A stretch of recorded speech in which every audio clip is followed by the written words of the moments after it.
Deep breaths.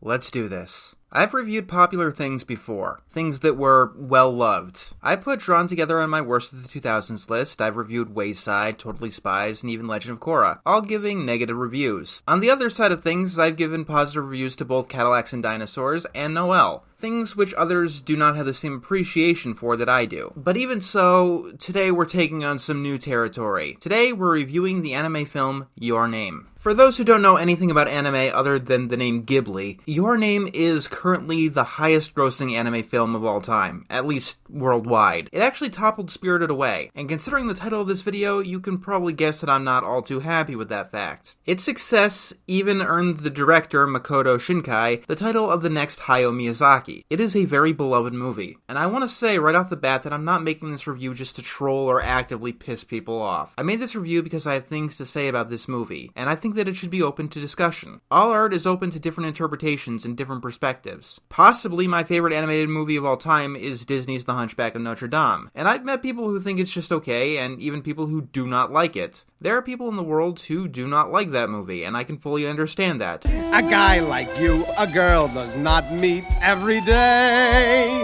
There are things within the movie to not like. That doesn't make me like the movie less. In fact, sometimes I do like things for their flaws. Think of it like a Bethesda video game. Sometimes the glitches are the reason that you play the game. When I said I was going to review Your Name, it struck a chord with some people, and not the good kind. Some people said that it was an insult to the anime community as a whole, that I'd blaspheme against such a beloved masterpiece, especially when I wasn't known for commenting on anime very often. And to that, I have to say it's an insult to the anime community to believe that they as a whole cannot tolerate dissenting opinions. And it's an insult to me to not believe that I would try as hard as I can to come across as diplomatic in this review and not try to do a CinemaSins or Nostalgia Critic type video. But I do understand the concerns. Some people keep asking me when I'm ever going to review an anime. I guess my Gregory Horror Show or Zatch Bell reviews didn't happen. Good. I wish they never happened. I'm not a fan of much of my older work. We cut to the infamous anime villain that has absolutely no sense in being here. Dexter's Lab had literally nothing to do with anime. Okay, whoever said that is the stupidest person on earth, and you should probably never take anything he says seriously. Dad, I'm going to enter the soapbox derby. No! No son of mine is going to race, and for me to explain my reasons why would be a long story. But you see, no one has ever defeated Hokochu, the Prince of Pain and Misery. But yeah, it's pretty obvious that I'm not the biggest anime guy in the world. I'm not inexperienced with it. For starters, I know that reviewing any anime on YouTube is a huge risk for copyright reasons alone, so if this review ever disappears, you'll probably know why. Like, actual anime reviewers, I have no idea how the hell you guys do it. In copyright battles, those guys are the real troopers. Anime is perhaps the hardest footage to put onto YouTube. But I have watched anime. I've watched Madoka Magica, for instance. It was a request for me to review, which, by the way, I have refunded for reasons that I don't want to go into here. So if you're wondering what's going on with that, I refunded the review. Other than that, I've seen many Ghibli films, my favorite of which is Castle in the Sky. But I've gone beyond that, watching films like Wolf Children, which is probably my favorite anime film altogether. And I mean, like many kids in the 90s and 2000s, I did grow up watching much of the anime that came out, for whatever that's worth. Yo!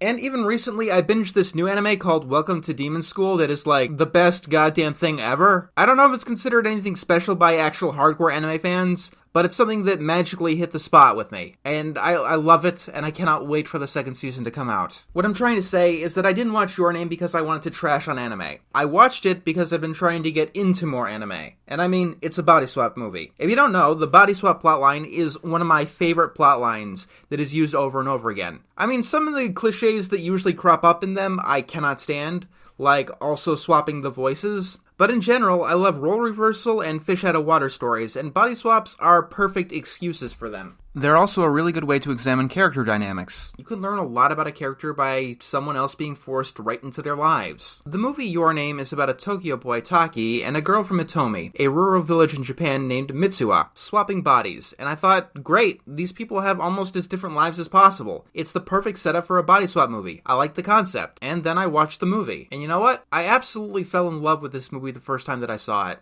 I'm not kidding. Do I even have to explain why? Seriously, do yourself a favor and watch this review in full screen. Look at these visuals. I mean, look. I mean this with no exaggeration. Your Name has some of the best animation that I have ever seen in my life. Ever. Like, right now, to me, this is the absolute top of the hill. The benchmark. The animation was directed by Masashi Ando, who has a very long line of successes. But this is beyond anything that I've even seen from him, or from anyone else for that matter. Like, it's the oddest things, too. The background objects and the settings look like real life, but animated. The effects and the depths are just completely unmatched. It feels like a master spent years making each individual background. And you'd think it would make the characters who are very much stylized not fit in at all, but it works all together so beautifully. And it's not just highly technical skill either. A lot of the beauty comes from what is actually shown. A comet is important to the film, and they go the full mile with that, showing the celestial light show in all of its beauty. It's an explosion of color unlike anything that I had ever seen before. When the movie takes on new stylistic approaches, it very much works. Every single frame is a painting, and it's all painstakingly beautiful. The montages are amazing. Screenshots alone do not do this movie justice, but you could put every single frame from this movie in a museum, and it would not be out of place. And the soundtrack complements it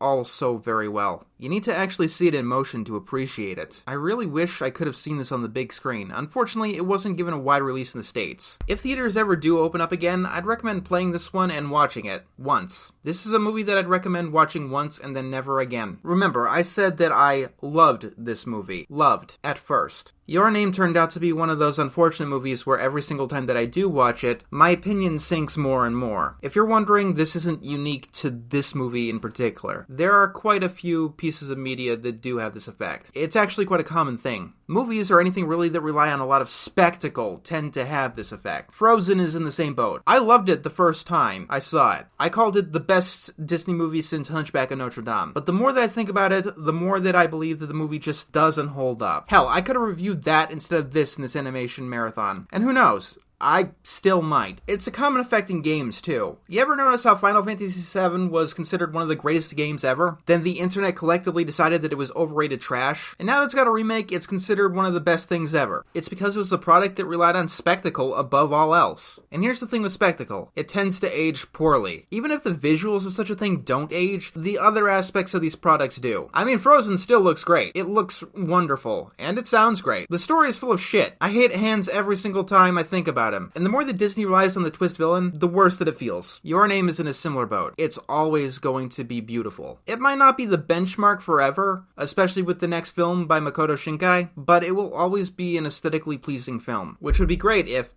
this was a music video, but it's not, which is probably a good thing in its own right, because the theme song Sparkle doesn't sound all that great. I mean, I love the covers of it, but I do not like the sound of the singer of any of the vocal songs in the movie. Yeah, I'm gonna have to give a thumbs down to Radwimps, the band behind the vocal songs in this movie. My main problem with this movie goes back to the old adage that I've said time and time again. A good story can save bad animation, but good animation cannot save a bad story. And that's the problem with Your Name. The story is bad. It has a few problems. Well, Your Name actually has one major problem, and that's that Makoto Shinkai dropped a comet on the damn thing. If any of the praise I gave this movie makes you want to see it, I'd recommend stopping this review now and watching it for yourself, because I'm about to spoil this movie. I don't usually give spoiler warnings to things I review, because why would I? Do you care if I spoil Elf Bowling? No.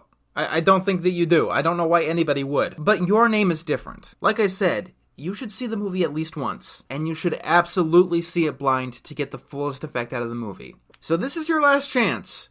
3, 2, 1, let's do it. And yes, if you're wondering, I do have to spoil the movie because, well, the twist ruins the movie. Completely and irrevocably. The movie has other problems, and we'll get to them, but the twist is the biggest issue. And I mean, I know the initial defense. Can one problem with the movie really ruin the whole thing? Yes, it can. There are two parts of a story that can utterly destroy it. One of them is the ending, and the other one is the twist. Let me put it this way. The twist of a story is its foundation. It's what everything is built on. And if the foundation is shaky, the entire house is going to be shaky. If the foundation is broken, the house isn't going to stand at all. I don't think I'm making a controversial argument here. The go-to examples of bad twists ruining movies are Shyamalan, of course. The middle ones, after he was good but before he was a joke. Those were movies like Signs or The Village. Those movies were alright or even good before their nonsensical twists just left you with a bitter feeling. The go-to example for me will always be the twist in Danganronpa V3. Oh my god, do you know that all of these characters in this fictional game series are fictional? Yeah, I already knew that, dude. Did you not know that? Did you not know that the characters in your game were fictional? You see, I didn't think that these fictional characters were actually real because I am not deranged. But thank you for taking 6 goddamn hours to basically insult the fact that I had any investment in any of the characters from your series. I'm getting off track. Your Name's twist is shit. Like, utter shit. So, if you don't know, and this is your absolute last chance to back out, the twist of Your Name is this. Taki and Mitsuha were not just swapping bodies, but they were also traveling through time on top of that. Mitsuha was killed 3 years ago when a comet came down and killed her and her whole village. Mitsuha's portion has been taking place in 2013, while Taki's has been taking place in 2016. We learned this about halfway through the movie. For those who have heard these arguments before, bear with me because I do need to rant.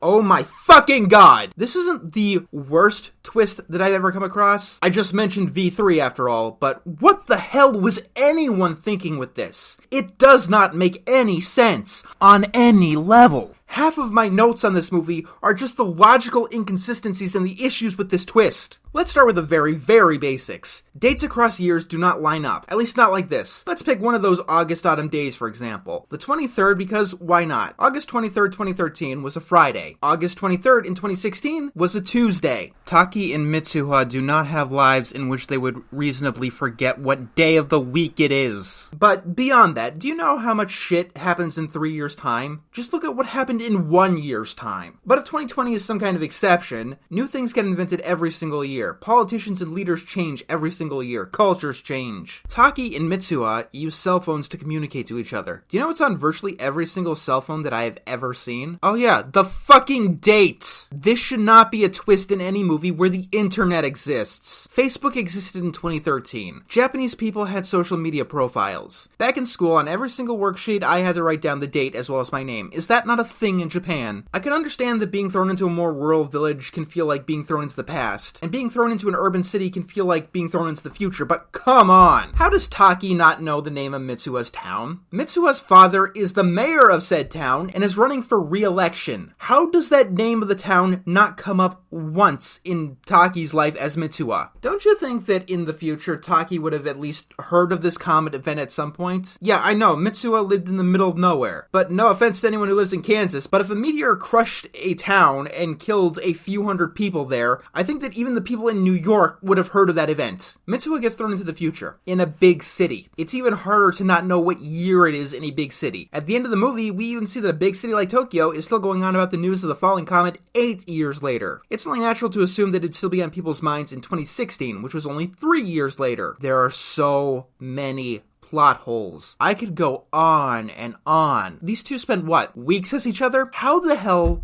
do you not know what year it is spending weeks in that year? And the fans of the movie do have a defense to this. They say it's because it was so dreamlike that they wouldn't remember the more minute details. Like what year it was. Or what day of the week it was. And I have exactly one word to say to that. Bullshit. Fans of the movie, please tell me, how does Taki find the town of Itamori? Oh, that's right, he's able to remember the skyline of the town so visually, he's able to draw it perfectly. He was able to do this, but not hear the name of Itamori while living in Itamori. So, Taki can remember exactly what the town of Itamori looks like from perfect memory, but cannot remember the time on the cell phone that he used to communicate with the person he was swapping bodies with. Here's another question for you. Why couldn't Taki learn that he was in the past while he was in the past? The best twists are foreshadowed. The worst twists come right the fuck out of nowhere. And this one comes right the fuck out of nowhere. I mean, there is foreshadowing that there's going to be a fiery ball of death that kills everyone. Bathroom of sandal maker Mayagoro Yamazaki caught on fire, and this whole area burned down. The shrine and old documents were destroyed. That's made way too abundantly clear on rewatch, but there's not a single hint that Mitsuha lives 3 years in the past. Why did you want to use time travel? Do you know how hard time travel is to make work, even when that's the only thing you're focusing on? I cannot stress this enough. You only get one gimme in a high concept movie. In Freaky Friday, I don't care how the magic fortune cookie swaps the bodies. In The Truman Show, I don't care how you got Truman on his set and the legal implications of that. I don't care how Bill Murray got trapped on Groundhog Day. But if Truman starts time traveling, I'm gonna need to know why. Time travel is so hard to get right. It really is. Why does Taki's memories of Mitsuha start fading? She's been the same amount of dead the entire time that he was time traveling. Unless somehow he wasn't just time traveling, but time traveling into an alternate history in which she survived. One that he created because he knew that a meteor would kill them all because of this alternate history that shouldn't have existed without his influence. It's a bootstrap paradox. One that doesn't have any closed loop, and it doesn't make any sense. Why is Taki swapping into Mitsuha? Oh, that's because Mitsuha was swapping into Taki and she went out of her way in order to meet him in Tokyo, and somehow this made him swap. Not right then, but in 3 years in the future. Why am I trying to piece any of this together? It doesn't make any sense. If you want to make a body swap movie, make a body swap movie. If you want to make a time travel movie, make a time travel movie. These two things do not go together. But alright, whatever. The reason these two people swap bodies is potatoes. They travel through time as well because of comet potatoes. Can't you just enjoy everything around the twist? No. I can't enjoy everything around the twist, because the twist is like a cancerous growth that ruins the movie for me. But not in the way you might think. The twist happens in the middle of the movie, about 40 minutes in. From there, the focus of the movie is completely redirected. This leaves the movie feeling incredibly rushed, because these are two plots glued ass to end. How do most body swap movies work? The two characters get thrust into each other's bodies, and they have to learn to survive and adapt within them. This is really important, because as this is going on, we learn more about the lives of each of the characters. Because Your Name only has half the time of something like Freaky Friday, much of this is placed into a montage. As a result, these characters don't have the time to grow and develop, and in the end, we end up learning very little about them. The grand things we learn about Mitsuha herself is that she doesn't want to be a shrine maiden. She wants to go to Tokyo. Oh, I'm sorry. Please make me a handsome Tokyo boy in my next life! That is oddly specific, but that is basically a grand total of what we learned about Mitsuha. And Taki doesn't fare much better, in all honesty. I guess that he wants to be an architect? I get that you don't want to repeat the one-note jokes that you find in other body swap movies. Oh no, the boy doesn't know how to sit in a skirt, or at least you want to get them over with quickly. But you know how you avoid that? By making the characters unique, and having it be unique challenges to being in each other's lives. It really is a missed opportunity that Taki didn't have to do much of the shrine maiden stuff at all, besides bringing the jar of sake to underneath the tree. It's a missed opportunity because that is like the only unique thing about who Mitsuha is as a character, besides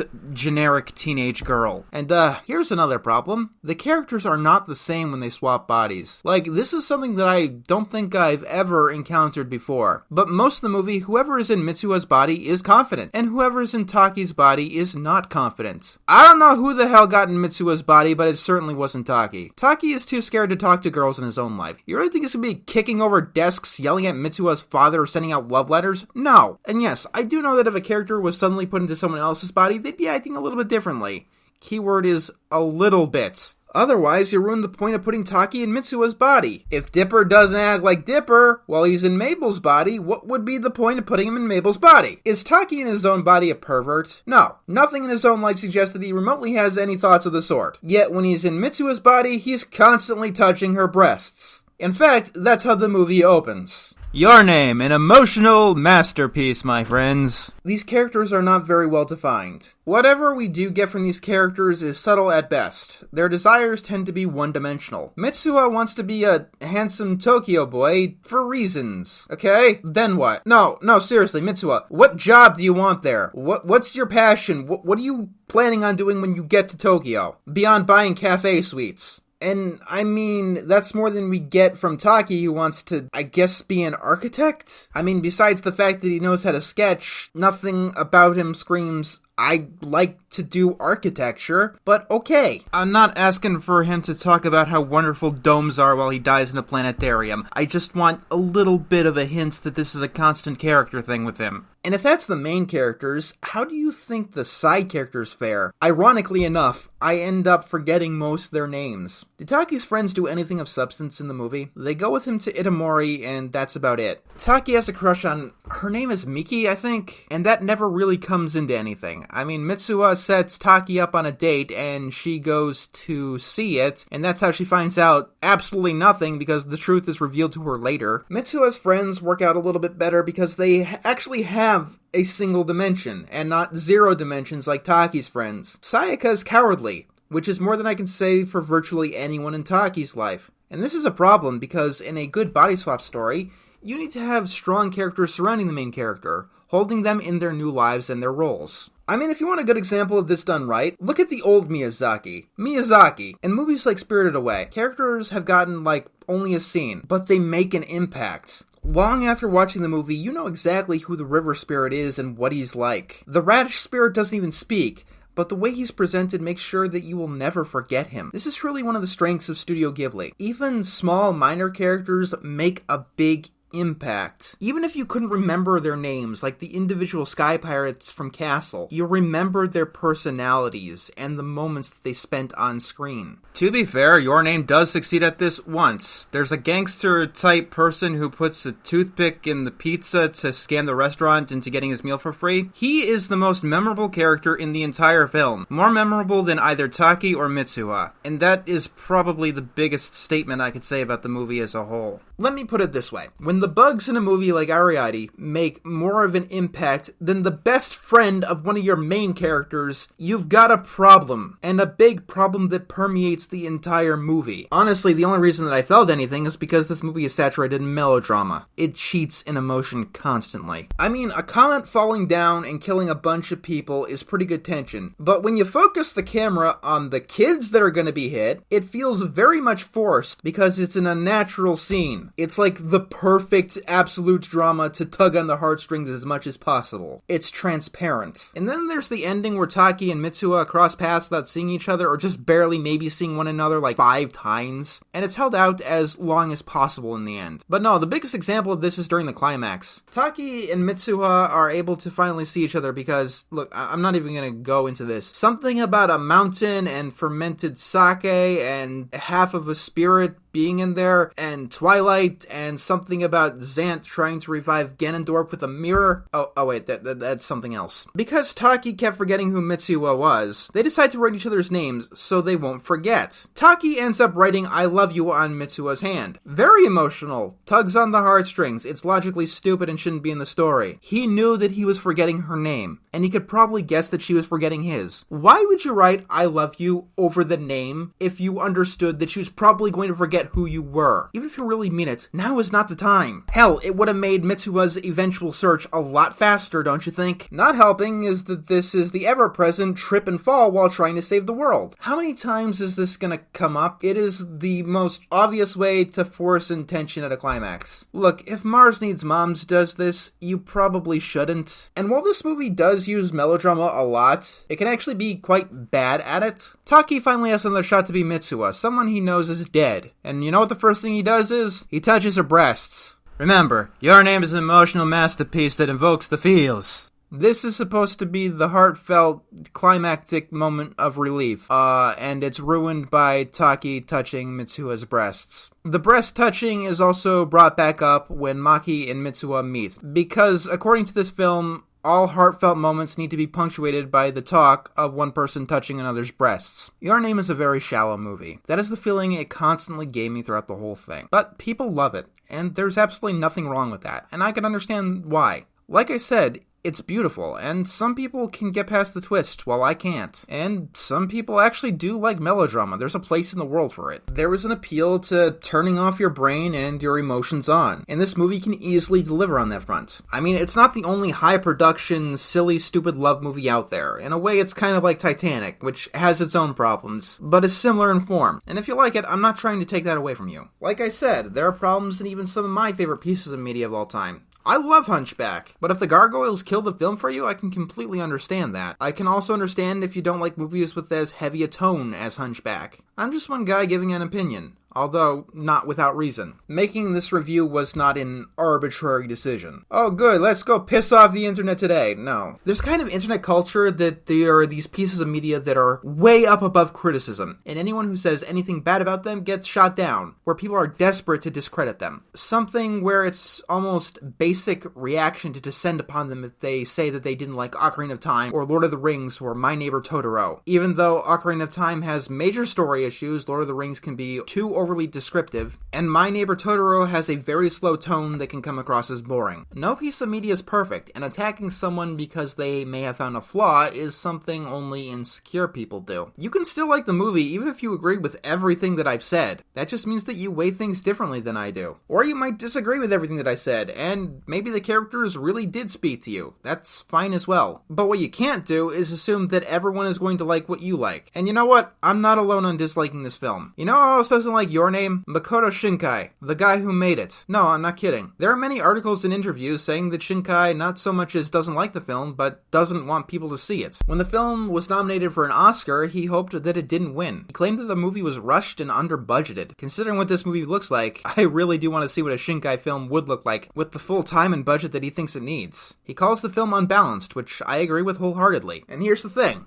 Your Name is unlike any of his other films. It doesn't represent his work and what he usually does. Like, the hardcore anime fans, from what I can understand, consider this actually one of his lesser works, i.e. the mainstream sellout move. Although, that's not my opinion, that's just what I've heard. And I've definitely seen stuff like this happening before, like, Skyrim. Skyrim was massive with the public, but from hardcore Bethesda fans, it's known as one of the weaker entries in the series. Shinkai has gone on to say that he doesn't want to be the next Miyazaki, and he's right on that one as well. Makoto Shinkai is not the next Hayao Miyazaki, and we've got to stop calling him that. He is the first Makoto Shinkai. This is a trap that critics and publicists make time and time again, and it's something that we've got to avoid. Stop calling people the next Miyazaki, or the next Disney, or the next Miyamoto, or the next Spielberg. It's never true because every single artist has their own mark and their own style. Miyazaki films are completely different from Shinkai films. In theming, in stylization, in audience, in tone, in everything. And claiming that someone like Shinkai is the next Miyazaki is not only an unapt comparison, but it robs him of his legitimate success and his own identity. And that is really a terrible thing to do to a creator. It damns them to forever living in the shadow of someone else. And even though I don't think this movie is all that great, obvious talent went into this. People worked really hard. This is what he made with only 2 years, and he made it under budget. Jesus Christ, man. I do hear some of my complaints here are found in some of his other films, namely the melodrama and the weak characterization, but melodrama can work.